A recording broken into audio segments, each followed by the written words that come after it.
Diálogo con Jorge Zelaya. Ante los últimos hechos criminales suscitados en el país, en donde se reportan asesinatos múltiples, el Observatorio Nacional de la Violencia de la Universidad Nacional Autónoma de Honduras explica que hay dos tipos de percepciones de la misma. La primera es la objetiva, compuesta por lo que reflejan los registros de casos, y la segunda es la subjetiva, es decir, la valoración que la ciudadanía tiene cuando sufre o es víctima de un asalto o hecho violento en particular. Bajo esa lógica, el más reciente estudio del Observatorio en materia de percepción ciudadana, en lo que corresponde a percepción subjetiva de la violencia, un 89.9% de hondureños y hondureñas creen que tenemos un país inseguro. Esta situación es preocupante de acuerdo a las autoridades. Las proyecciones del mismo observatorio muestran que si la tendencia se mantiene, Honduras cerraría el año 2020 con una tasa de homicidios de 45 por cada 100.000 habitantes. Cabe mencionar que durante el 2019, la tasa de homicidios fue de 44.7 por cada 100.000 habitantes, registrando en ese momento un aumento de 3.3 puntos en comparación al 2018. Nuestros invitados el día de hoy en el diálogo junto al licenciado Jorge Zelaya abordarán el tema de la violencia a nivel general, tanto en asesinatos múltiples como individuales.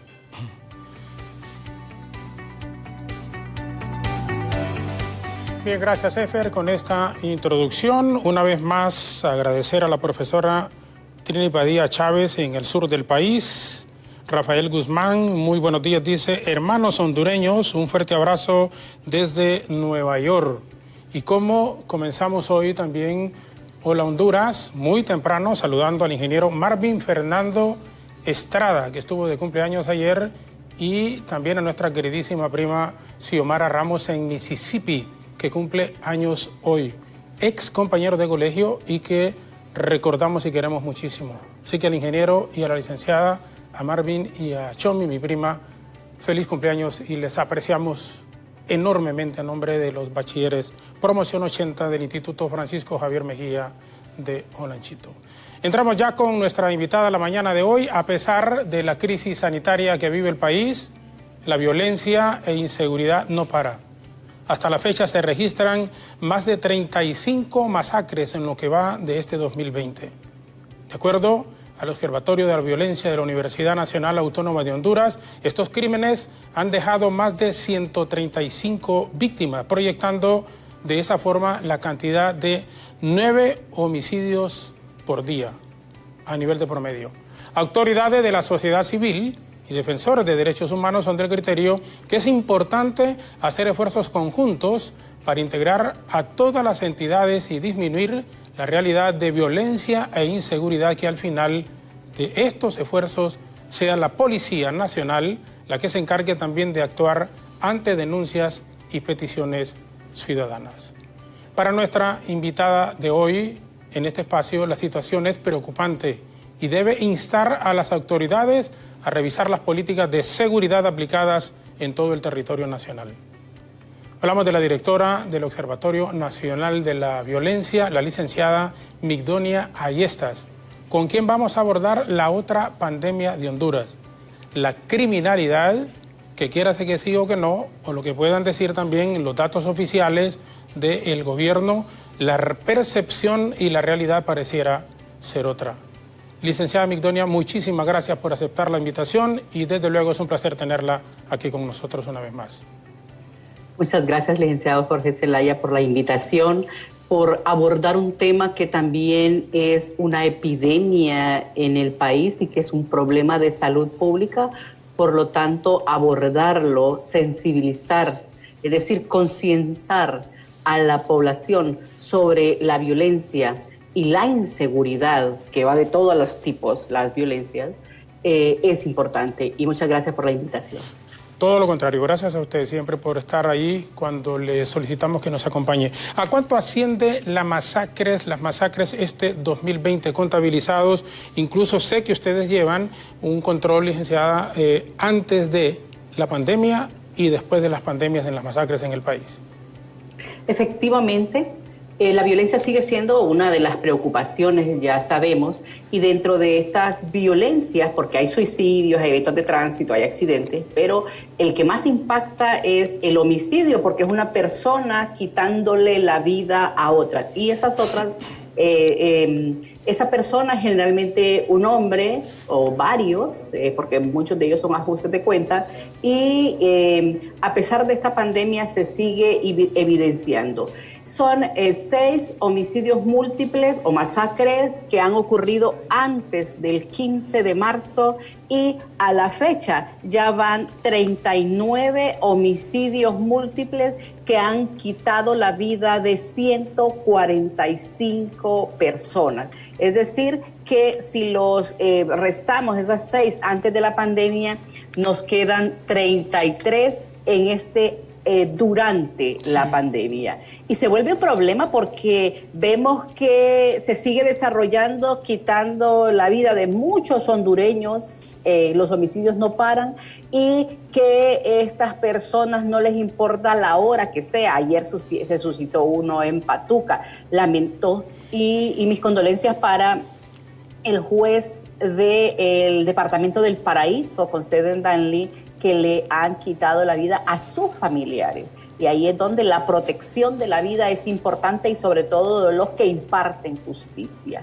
Esos 39 eventos, ya decía, están ocurriendo en plena luz del día. Los posibles móviles generalmente son venganzas, peleas de territorio, de tierras cuando son por herencia.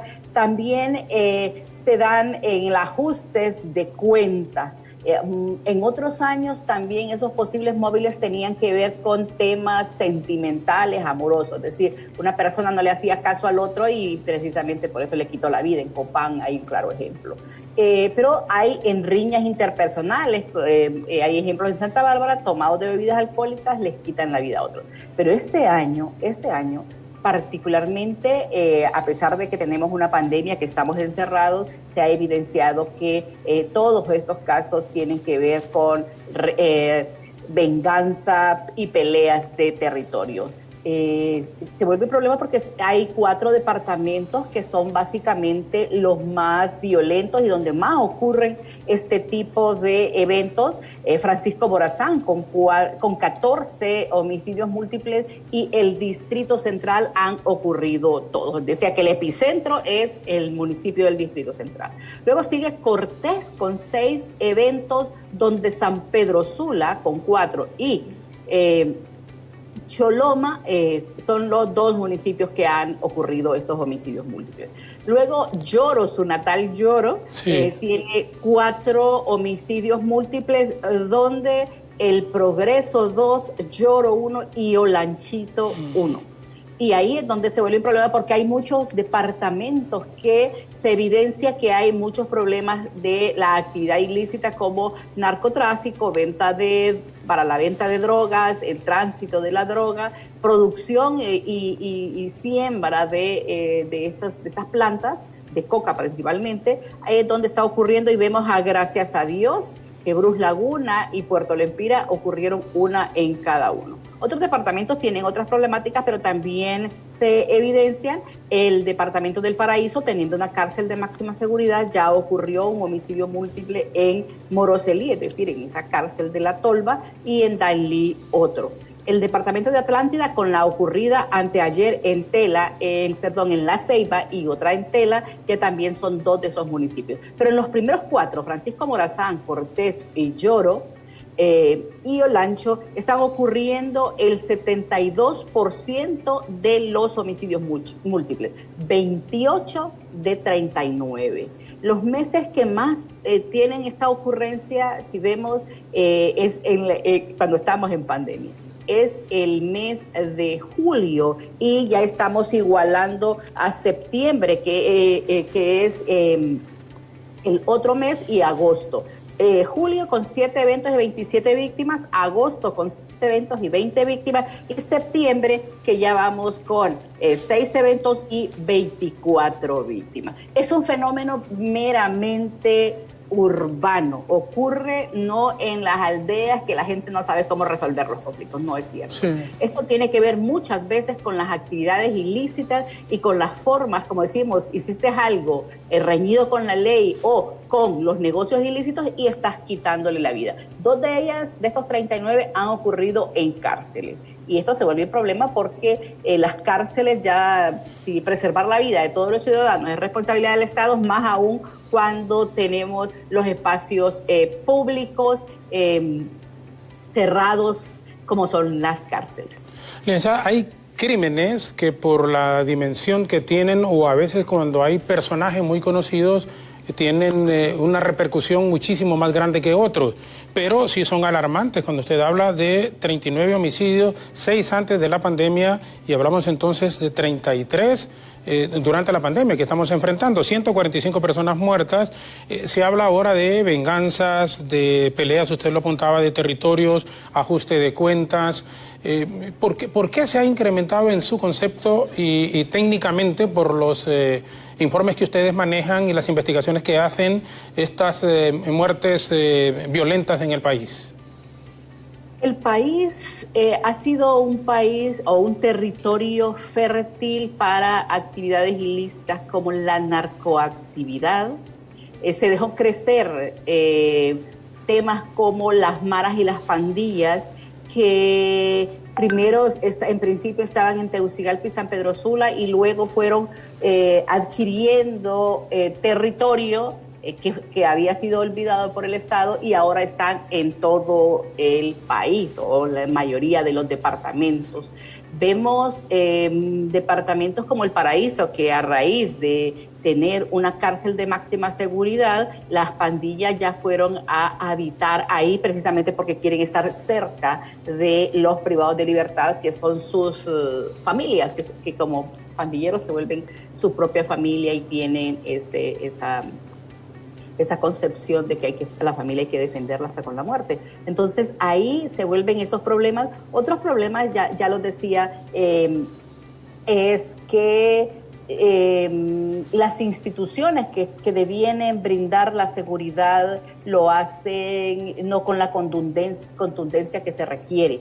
Precisamente, mire, cuando no se investiga un caso, cuando no se da cuenta de quiénes son los victimarios, estas personas andan libres y haciendo las mismas actividades en otro momento. Y ahí es donde los crímenes por encargo, los ajustes de cuenta, tienen que ver precisamente porque pagan o son sus propios sicarios los que desarrollan esta muerte violenta. Y ahí es donde es lamentable porque los ilícitos están ganando muchas veces la batalla, precisamente el control de los territorios por las maras y las pandillas. Mire, hay muchos barrios y colonias que te dicen, usted no puede entrar aquí, tiene que pedir permiso, la gente no puede hablar porque tiene miedo. Y eso es parte de lo que es necesario desarraigar, porque de lo contrario, tal control del territorio, o sea, de un barrio, de una colonia, ya sea por maras y pandillas o bandas criminales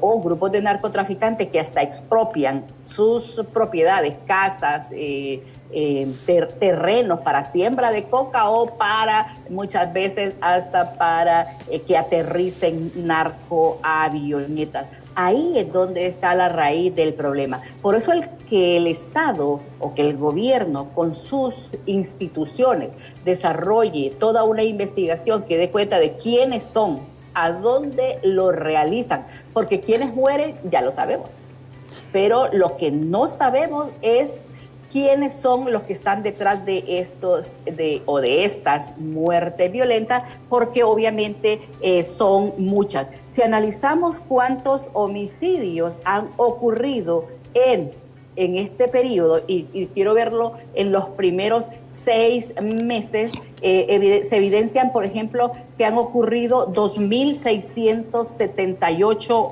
homicidios. Vea usted, creo que tenemos más homicidios que las muertes por la COVID-19. Es decir, este también es un problema de salud pública. Este también es una pandemia porque ocurre en todos los países. Las maneras de abordarlos en los diferentes países es la que hace la diferencia.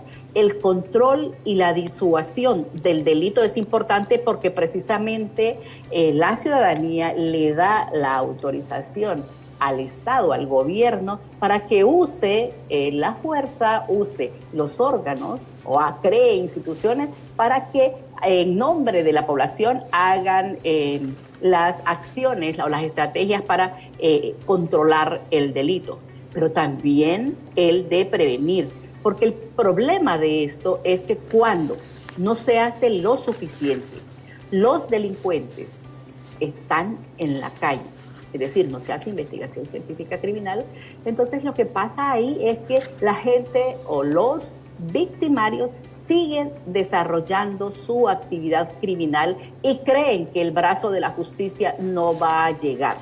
O en muchos casos lo vemos en los medios de comunicación que cuando llega, vean, no a todo el mundo le tapan el rostro para decir que son inocentes o que hay una presunción de inocencia. Solo a los poderosos o a los políticos. A los pobres los ponen detrás de un rótulo y los muestran. Como nadie se va a recordar de sus nombres, ¿verdad? Y entonces es fácil olvidarlos. Pero a los que están como responsables de las acciones del Estado, ellos sí. Y a ellos muchas veces se les deja libres, no se les judicializa o se les esconde para que la gente no recuerde ese nombre con esposas o con grilletes. Estamos conversando con la licenciada Migdonia Ayestas, la directora del Observatorio de la Violencia. Nos va a permitir por este momento, licenciada, una breve pausa. Vamos a regresar con usted y al volver, porque la percepción es muy importante y además la prevención, muchísimo más la prevención. Entonces, con esto de la reapertura económica gradual que se está haciendo en el país y que se comienza en una segunda fase a partir de hoy, ¿habrá algún temor de que se incrementen estos hechos violentos, esta criminalidad, este asunto de homicidios en Honduras? Estas consultas se las formularemos a la licenciada al regresar de esta brevísima pausa. La licenciada Migdonia Ayestas, directora del Observatorio de Violencia de la Universidad Nacional Autónoma de Honduras. Gracias por acompañarnos. Nos quedamos con nuestra señal en Facebook abierta y, por supuesto, la pausa en televisión y en radio en este momento. Ya volvemos.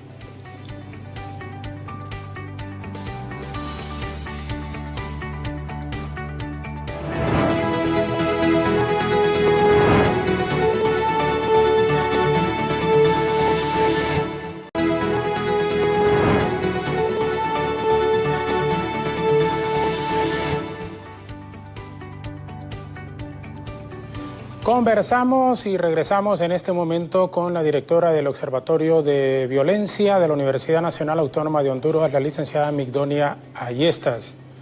Miren, este tema es muy importante y tenemos que prestarle siempre atención. Son cosas que tienen que ver con la vida, que tienen que ver con nosotros, que tienen que ver con el cuidado y el control, que tienen que poner primero las autoridades como tal y también uno mismo. Uno mismo debe de tomar algunas medidas porque estamos viviendo, pareciera que no, en situaciones en medio de la pandemia que está afectando al mundo entero. También hay aspectos de seguridad que son inherentes también a la persona misma.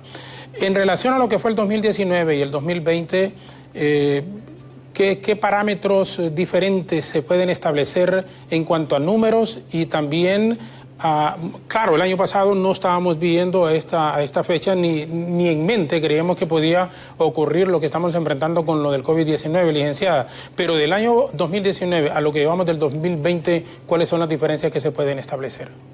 Bueno, en principio sabemos que, como usted bien lo apuntaba, no se puede comparar este año con otro, obviamente por efectos de números hay que hacerlo. Y se ve una clara disminución en el número de homicidios. Si hasta el 16 de marzo había una disminución del 10% en el número de homicidios. El punto de esto es que los últimos meses del año siempre son especialmente violentos y eso es lo que hace que se aumente el número de homicidios. Y bien lo apuntaba usted cuando hablamos de dos tipos de seguridad. Una cosa es los datos, que son objetivos, que puede ir y decir, bueno, aquí hay un acta de defunción, estuvo en una pileta de morgue o estuvieron las autoridades acordonando la zona. Y eso es lo que llamamos seguridad objetiva. Pero hay otro tipo de seguridad que tiene que ver con la percepción de la ciudadanía, la opinión de la gente ante los problemas. Y ahí los homicidios disminuyen, pero la gente sigue percibiendo a este país como inseguro.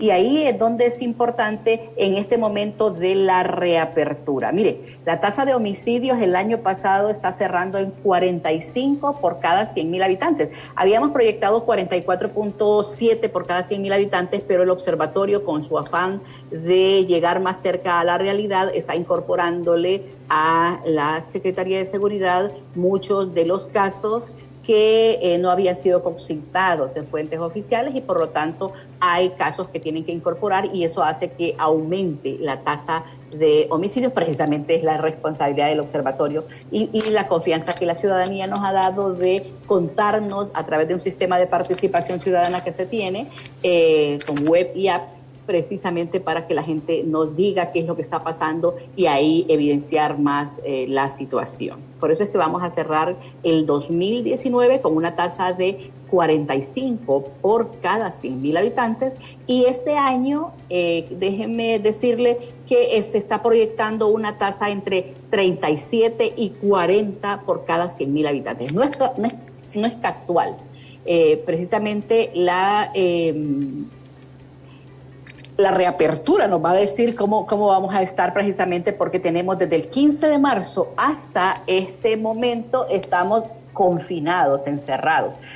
Y eso hace que muchos de los delitos como homicidio que tienen que ver con riñas interpersonales entre vecinos y demás no se están desarrollando precisamente porque no estamos relacionándonos con esta distancia física. También ayuda a la disminución de los homicidios. Pero en materia de percepción, como usted ya lo decía, el 89.9% percibe que la situación del país es insegura. Y vea, el municipio también lo consideran inseguro. Solo consideran que es seguro el barrio, pero el barrio es la dinámica donde nos desarrollamos todos, donde conocemos bien a algunos de nuestros vecinos, porque ahora la gente no tiene confianza en preguntar a los nuevos vecinos. Pero ahí se conocen todos, entran, salen todos los días y saben quién, a pesar de que hay muchos de los problemas y saben cuáles son los problemas, la gente tiene mucha confianza o se siente seguro en el barrio. Vea, y ahí es donde, a pesar de que la gente sabe que en el barrio se siente seguro, sabe que hay muchas dinámicas que están ocurriendo en ese barrio y ahí también es la autoridad la que debe saber qué es lo que está ocurriendo en el barrio. Y por ejemplo, cuando le preguntamos en qué lugares de ese barrio o de esos espacios públicos se siente inseguro, esta es una encuesta de percepción de inseguridad y victimización en Honduras que se aplicó la encuesta entre septiembre y octubre del año pasado. Podríamos decir que es una fotografía de esos meses, pero que nos permiten preguntarle a la ciudadanía antes de esos 12 meses, o sea, qué ocurrió antes del momento que estamos frente a frente encuestándolo, o qué va a suceder después, o qué planes tiene para después esa persona. Ya vamos a hablar de los planes. Entonces establecen que el lugar que se sienten más inseguros es en el transporte público. Y vean, no es casual. En el transporte público hay muchos problemas, desde que los extorsionan y pagan mucho dinero por la extorsión, hasta que ahí les mandan mensajes a los transportistas en el cuerpo de los conductores. Pero también ahí es donde asaltan, ahí es donde roban, donde hurtan, porque mucha gente sabe que le sacaron el monedero, el dinero de su cartera y no se dio cuenta. Eso es un hurto, o que la amenazaron con un cuchillo, que generalmente en su mayoría la gente dice que es con arma de fuego, y le están quitando sus pertenencias. Ahí es donde la gente dice, cuando hablamos de victimización, que lo que más les ocurrió son los robos. Pero el espacio público, el transporte público, se vuelve un problema. Por eso es que en esta reapertura esa unidad de transporte que crearon debe de ser eficiente, que hasta el momento no lo ha sido, precisamente para buscar estrategias que no tengan que ver solo con andar en la unidad un policía. Es porque ¿qué hace una golondrina ahí en un bus cuando hay 20 personas que están ahí y que van a entrar una o varias, a pedir el dinero así muy suavemente.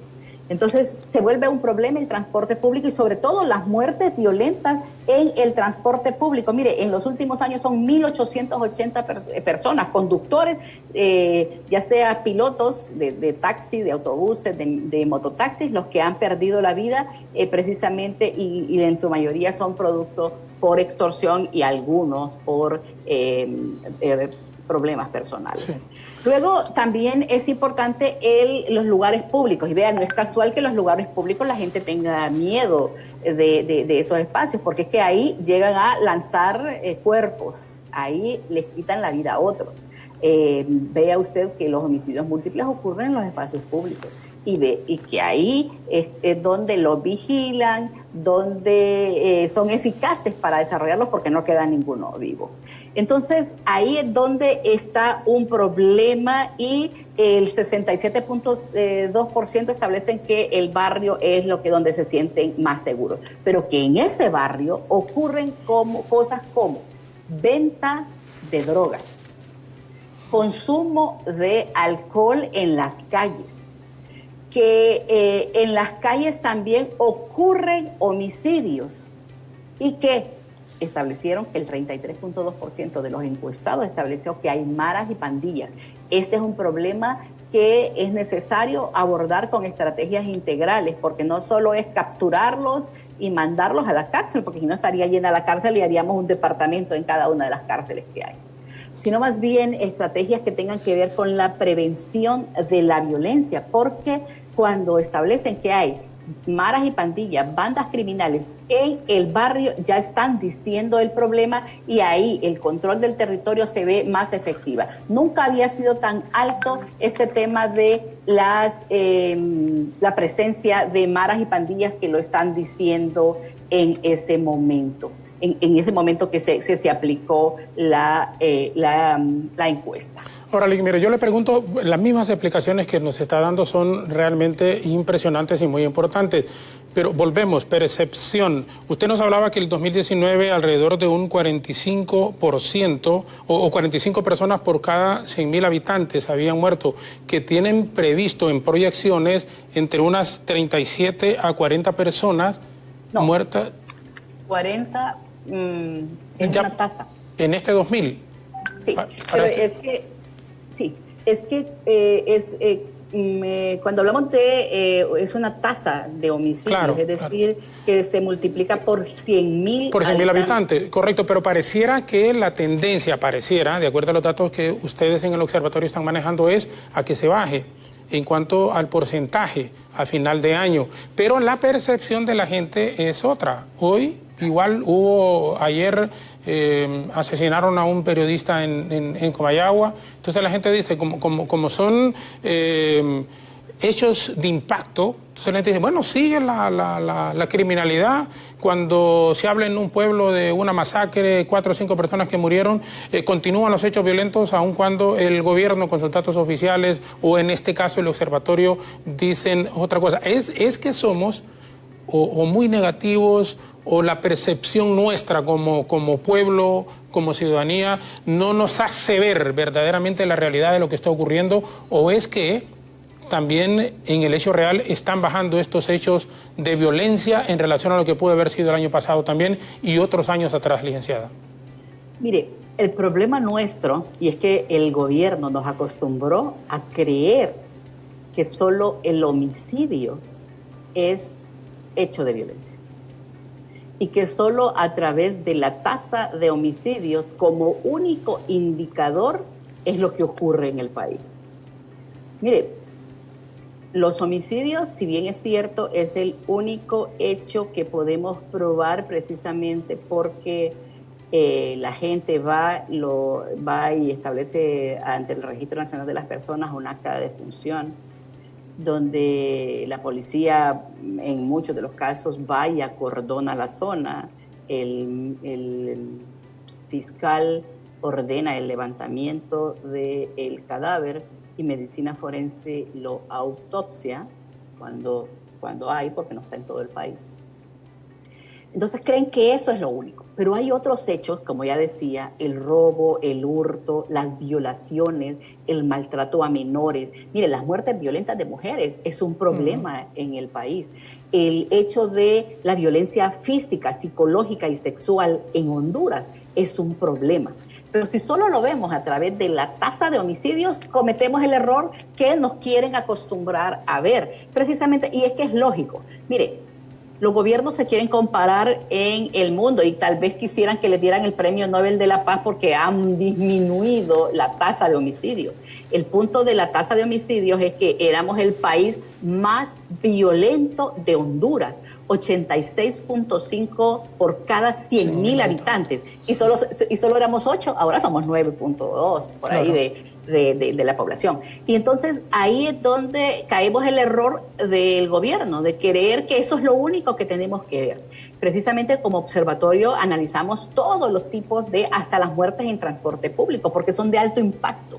Entonces, la victimización también nos dice eso. No solo es que ocurrieron homicidios, es que le robaron, o es que le robaron a un familiar, es que le están quitando las tierras. Entonces, la gente se siente insegura en un país. ¿Y por qué se siente insegura? Todavía somos un país violento. Mire, la OPS en el 2002, que estableció cuál es el promedio de violencia que se debe tolerar en un país sin estar en guerra, es 8.8 por cada 100,000 habitantes. Y si lo quieres aumentar un poquito por los años que han pasado, digamos 10 por cada 100,000 habitantes. Pero tenemos 45 por cada 100,000 habitantes. Solo en mujeres tenemos 8.6 por cada 100,000 habitantes. Es decir, exactamente lo que dice la OPS que debemos tolerar. Pero el problema de las mujeres es que son los hombres las que las están matando. Y no cualquier hombre. El 55% de los hombres son sus parejas. Las que las enamoraron, las que se casaron, las que se las robaron, las que convivieron con ellos, sí, parieron hijos, son las que le están quitando la vida y están dejando otro problema social que son niños en situación de orfandad por femicidio. Ahí es donde tenemos el problema. Por eso es que el verlo a través del homicidio es un problema, porque hay 30 indicadores de seguridad que también tenemos que ver. Igual, uno de ellos, por ejemplo, es el uso del arma de fuego en estos hechos, ya sea en homicidios, en suicidios. Bueno, en eventos de tránsito no, ya saben, ¿verdad? Porque son con vehículos, con automotores, sí, con vehículos que tienen ruedas. Entonces, ahí es donde se vuelve el problema. Por eso es que cuando nos decían, no, pero es que el observatorio solo dice los que murieron, pero primero que no lo registran todos. Entonces, desarrollamos y vamos avanzando de acuerdo a lo que nos va diciendo la ciudadanía. Desarrollamos los observatorios regionales de la violencia en todos los centros universitarios que nos apoyan los directores de los centros universitarios de todo el país. En Olanchito hay uno, ¿sabe? Y eso es precisamente para estar más cerca de la realidad. Luego también desarrollamos un sistema de participación ciudadana, porque la gente nos puede contar anónimamente qué es lo que está pasando, desde un hurto a un accidente de tránsito a un homicidio. Nos interesan todos los indicadores. Y luego también, que es importante, es que lo que dicen estos medios de comunicación. Por eso es que cuando nos decían, no lo dicen todo, entonces nos acercamos a esa realidad con estas formas.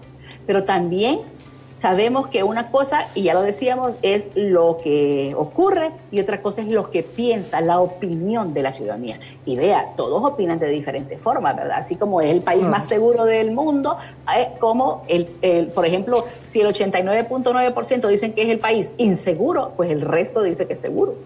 Entonces, por la objetividad que nos caracteriza es que desarrollamos este tipo de análisis. Nada fácil y nada barato hacer este tipo de encuestas de percepción en todo el país, incluyendo Islas de la Bahía, y también, gracias a Dios, precisamente tenemos el apoyo del Instituto Nacional Demócrata para desarrollar este trabajo, precisamente porque con los recursos que la Universidad Nacional Autónoma de Honduras, que ya nos apoya con todo el personal permanente para desarrollar todas las acciones como observatorio, no es suficiente, porque en promedio cuesta más o menos $95,000. desarrollar una encuesta de este tipo y con la calidad que se desarrolla precisamente porque son profesores de la universidad, a quien no les pagamos obviamente, y a estudiantes de la universidad que se despliegan a través de todo el país para aplicar estas encuestas. Pero también nos damos cuenta de esa realidad, donde nos amenazan como estudiantes, donde nos dicen es mejor que se vaya de aquí ahora, y precisamente porque ahí a la vuelta hay maras y pandillas, ahí vive no sé quién. Entonces esas cosas son las que nos dicen y nos permiten acercar, así como cuando vamos a Moroselí o Santa Bárbara a ver cómo vive la gente de Moroselí con la tolva, ¿verdad? O cómo vive con la otra cárcel de máxima seguridad en Ilama, Santa Bárbara. Entonces vamos y platicamos con la gente precisamente porque queremos saber lo que opina, y esta es la opinión de la gente, así como saber que a pesar de todo esto, mire, a pesar de estas reducciones de la tasa de homicidio, la gente no confía en las instituciones. Vea, menos del 32% de la confianza de la ciudadanía. O sea, la ciudadanía aplaza a las instituciones que debienen brindar seguridad y justicia. Desde la Corte Suprema de Justicia, el Ministerio Público y la Policía Nacional, que ocupan los lugares intermedios, hasta la Policía Militar del Orden Público, Fusina, que son los que ocupan el lugar más alto de ese menos del 32%, es decir, el 31.9% lo ocupa la Policía Militar del Orden Público. Vean, y eso es una preocupación para la policía. Claro. La gente confía más en la Policía Militar del Orden Público y la agencia, la Fusina, la Fuerza Interinstitucional, con 31.9 y 31.2%, y menos en la policía, solo déjenme ver, 28.5% en la Policía Nacional, es decir, hay una baja calificación. Pero en los peores, es decir, que deberían de preocuparse porque la gente es la que vota, la gente es la que dice si sirven o no sirven como instituciones o como funcionarios. El 13.9% el Congreso Nacional es el peor evaluado.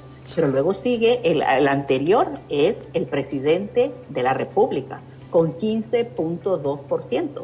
Es decir, entre todos los aplazados, los peores son el Congreso y el Ejecutivo. Y el Congreso. Y ahí es donde está el problema, que es la confianza. ¿Por qué les preguntamos esto? Porque son los responsables en hacer leyes, en hacer estrategias y en estar de cara a la ciudadanía, de investigar, de judicializar hechos. Por eso es que hablamos de seguridad y justicia y los incluimos a el Congreso Nacional porque es lo que establecen las leyes, el Código Penal ellos lo aprobaron, claro. O otras leyes, pero el presidente de la República también, porque todas esas estrategias para disminuir la seguridad se supone que vienen de su cerebro, ¿no? O de su equipo asesor. Y ahí es donde está el problema, precisamente porque la gente no confía en ellos. Y estamos completamente de acuerdo, eso es lo que ocurre con el Congreso Nacional, con el Ejecutivo en este caso, y la evaluación que se hace, usted misma lo ha manejado en este instante, que estamos hablando de un 13% para los diputados y un 15% para el presidente de la República. Vamos a hacer una pausa en señal abierta, nos quedamos en Facebook en este instante, y cuando regresemos le vamos a preguntar a la licenciada Yestas, ¿cuál es el sector de la sociedad más vulnerable? ¿Son realmente las mujeres? ¿Son los niños o son los adultos mayores en términos generales? ¿Y qué le espera a nuestro país como futuro si sigue existiendo un alto índice de hechos violentos en Honduras? Quédese con nosotros, regresamos en un instante con nuestra invitada.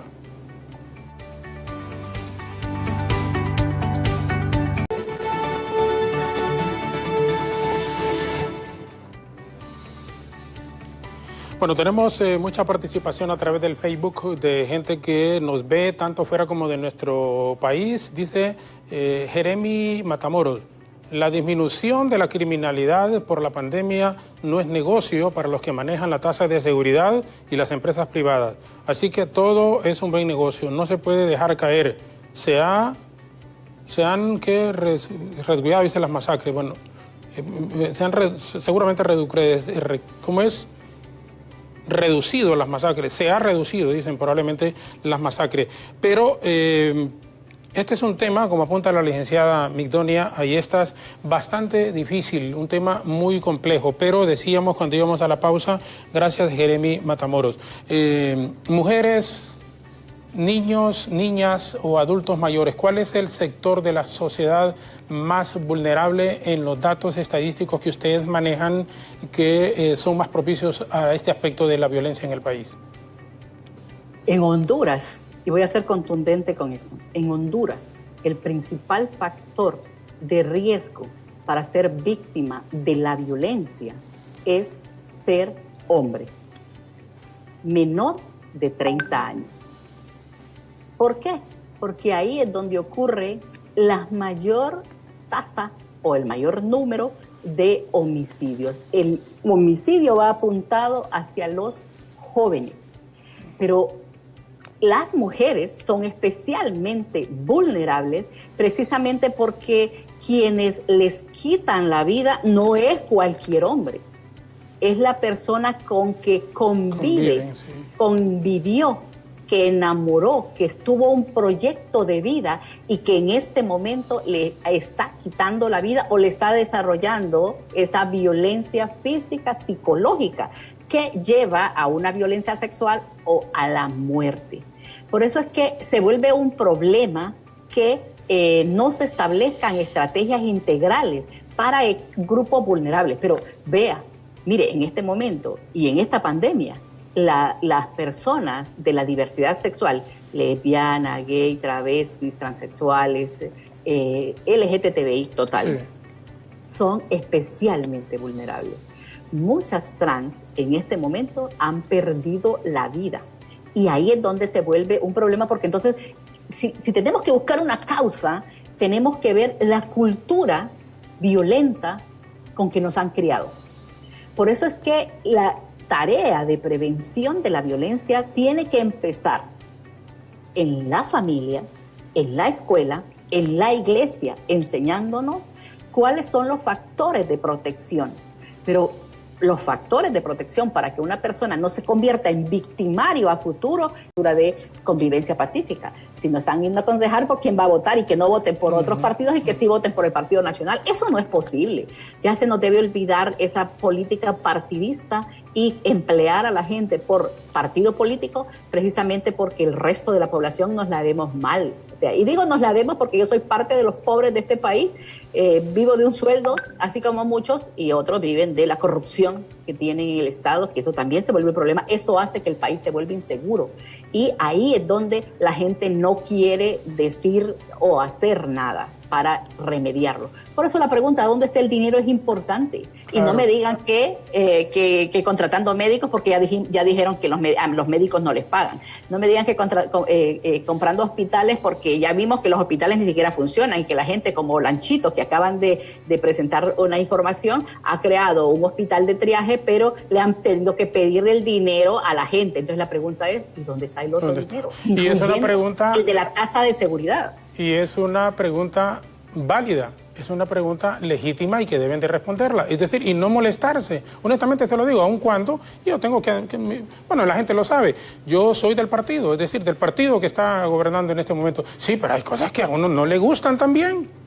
Y que es una realidad, ¿dónde esté el dinero? Se tiene que decir.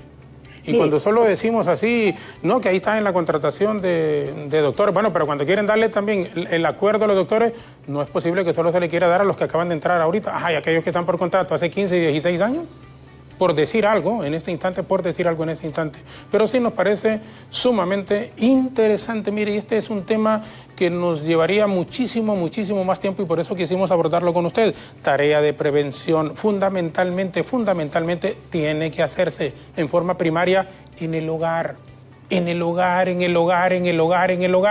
Uno les insiste.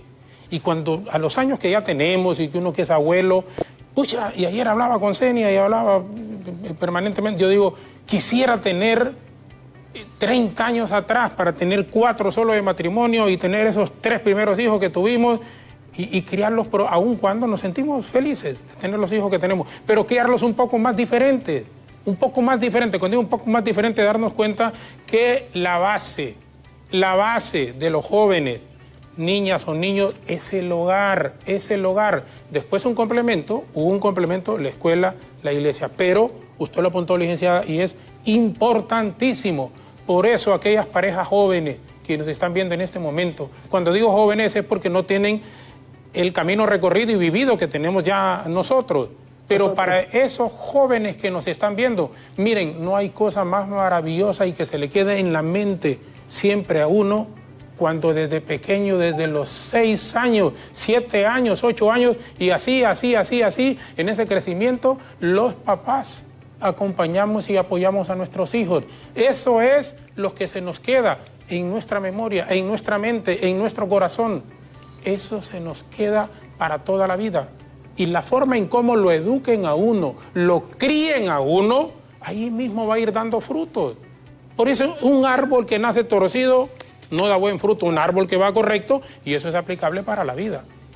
Lic, yo le agradezco muchísimo. ¿Cuál es el futuro de la sociedad nuestra en este instante si no existe un alto a los hechos violentos que ocurren? Y ya no solo es una pregunta genérica en nuestro país, sino que también en el mundo en términos generales.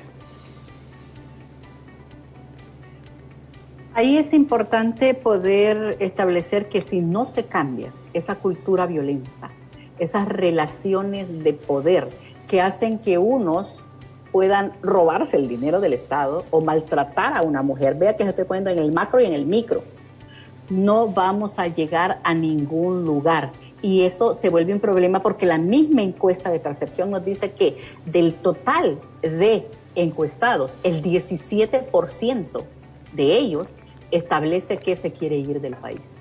Entonces, lo que nos va a pasar es que muchos van a estar en el cementerio, y más que el COVID, ya dije, sí. Y otros se están queriendo ir, y por eso esas caravanas, pero la gente no se ve en su mayoría en caravanas, ustedes lo saben, y una encuesta que hicimos para USAID estableció que la gente paga coyotes para irse. La mayoría de gente que se va de Honduras no es en caravana, así que no hagamos terror de las campanas y no creamos que se van los que hacen el miedo en el país. Se van los pobres que no tienen ni siquiera que llevarle comida a la mesa a los niños, a sus hijos e hijas. Ahí es donde está el problema. Y mire, un llamado para cerrar a las iglesias. Yo recuerdo que en la iglesia católica yo enseñaba, y digo, voy a ponerme de ejemplo porque para que vean que es cierto. A las parejas que se iban a casar habían charlas prematrimoniales. Y les enseñábamos desde las relaciones de pareja, desde la comunicación y de la madurez que deben tener en el matrimonio. Porque no solo es yo me quiero casar, ¿verdad? Y tengo la necesidad de tener relaciones sexuales, sino yo tengo el dinero para casarme, para mantener una familia, ¿cuántos hijos quiero tener? Todas esas preguntas hay que hacerlas y enseñárselas a los nuevos jóvenes que se van a casar. Bueno, y los que se casan, por eso es que la escuela también debe enseñarlas, porque muchos no se casan, se las roban en los pueblos como el mío, entonces solo cambian de casa. Y ahí es donde está el problema, porque si no enseñamos cuáles son esas relaciones de igualdad para que ese poder sea horizontal y que no en este momento no sea solo que pierden las mujeres y las niñas y los niños porque son los débiles, son los que no tienen el poder y a los que se ejerce con golpes, gritos y humillaciones que lleva a la violencia física y a la violencia psicológica y muchas veces a la sexual, porque ese se vuelve un problema en el país. Ahí donde las instancias socializadoras del Estado funcionan.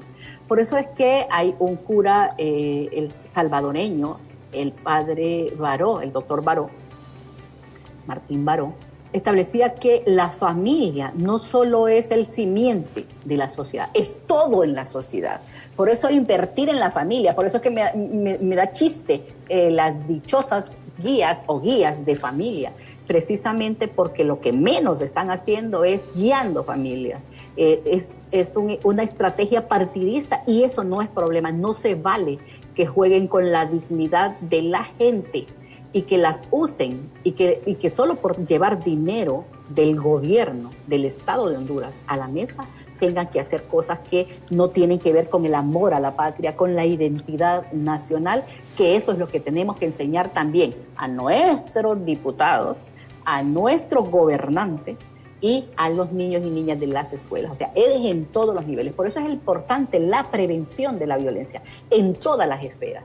Porque la violencia es un comportamiento que se aprende. Se aprende en la casa, en la calle, en las instituciones del Estado, porque no solo es matar a lo que estamos hablando de violencia. Violento es que se roben el dinero del Estado. Violento es que no lo inviertan en lo que deben y que usen el dinero del Estado para campañas políticas y que lo saquen de la SAC o del que se va a invertir a las mujeres para estas cosas. Es una estrategia integral, pero se requiere ciudadanos probos que administren el país, y ahí es donde está el problema. Muchísimas gracias. Oye, ¿de qué pueblo fue que vino usted, acá a Tegucigalpa? Yo soy ve que soy del departamento del Paraíso, del municipio del Paraíso y de una aldea que se llama Santa Cruz. Santa la Cruz. aldea más próspera del municipio del Paraíso. Y además, vea usted que tengo todo lo cristiano que se pueda. Sí, Santa Cruz, el paraíso, el paraíso. Correcto. Cualquiera diría que no necesito ya ser cristiana para ganarme el cielo, porque ya viví en el cielo. Solo el pueblo donde nació. Lic, muchísimas gracias, de veras. Siempre es un placer. Muchas gracias, oye. Igualmente. Estoy para aportar al país y para hacer esa voz de la gente que quisiera decir lo que digo y no lo dice. Correcto. Gracias. La licenciada Migdonia Ayestas, que es la directora del Observatorio de la Violencia de la Universidad Nacional Autónoma de Honduras. Ha sido, como siempre, un gran placer tenerla. Y miren, hay mensajes que nosotros queremos permanentemente que calen en usted que nos está viendo. La violencia, obviamente, producto de un montón de factores. Y ya se sabe, el gobierno tiene que hacer de su parte. Cuando apuntaba en esos datos que más de 1.800 personas han muerto en hechos violentos en el sector transporte en los últimos años. Seguridad, pongan seguridad. Anunciaron un tiempo que iban a dar un policía siempre en esos buses, nunca lo hicieron. O anduvieron tal vez 3, 4 días y de ahí se olvidaron. Ahí hay hechos violentos. Pareciera que es un negocio de algunas personas, porque solo medio lo hacen unos 2, 3 días y de ahí se apartan. No puede ser. Hagan eso, trabajen en eso. Nosotros sabemos que monitorean todos estos espacios de los principales canales de televisión y de estaciones de radio, de periódicos también en el país. Entonces, por favor, retomen eso. Seguridad para la gente. No se olviden eso de los guías de la familia. Y se los digo también, no tienen que andar diciendo que voten por Mauricio Oliva, ahorita que voten por Tito Afura, que voten por... No es así. Tienen que estar trabajando en decirle a la gente, miren, familia, donde hay una familia desunida, donde hay madres solteras, que tenemos muchos en el país, ya si es un hecho irreversible, decirle, señora, usted puede salir adelante con su familia. Señora, usted puede salir adelante con sus hijos. Señora, usted tiene que luchar esto y esto. Y aquellos que son hogares consolidados, pues hombre, apoyémoslo muchísimo más, como apuntaba la licenciada Ayestas. Donde hay hogares y familias sólidas, crecen hijos sólidos, con principios y con buenos valores. Y esa es gente de bien para la sociedad. Y tiene que ver, sin ninguna duda, con la criminalidad. Porque ¿quiénes son los que cometen crímenes? Son jóvenes que generalmente han sido abandonados por sus papás, generalmente. No tienen una buena educación, mandan a sus padres, las mamás les tienen miedo. Esos son los que cometen hechos violentos. Pero un joven que se ha criado bien en un verdadero hogar, con familia sólida, es muy difícil, por no decir imposible, que estos jóvenes se pierdan en el camino. Por eso, el hogar juega un papel fundamental. La escuela y las iglesias. Pero el hogar es insustituible. Y aquí papá y mamá que nos están viendo, luchen y trabajen por sus hijos. No les griten a sus hijos.